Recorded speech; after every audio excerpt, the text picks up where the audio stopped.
The next report you'll see is actually an expense breakdown.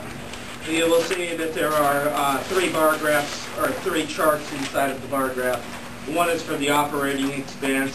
Another one shows the administrative expense since the facility is open from a year-to-year basis.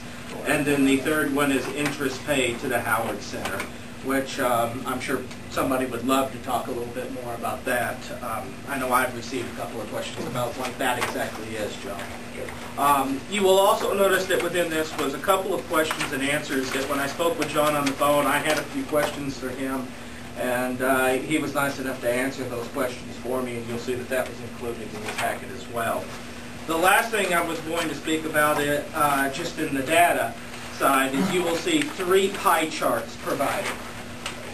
And what they are supposed to represent is one represents a historical expense breakdown.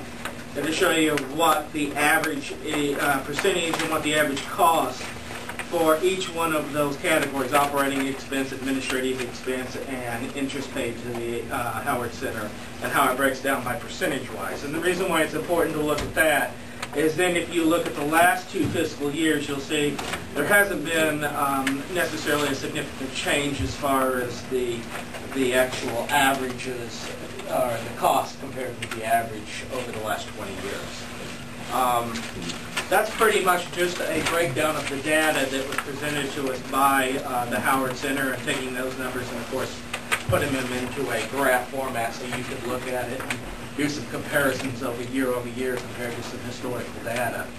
I asked, of course, Mr. Stock to come tonight that he could speak to us a little bit if you had any questions about the arrangement with the Landfill Commission.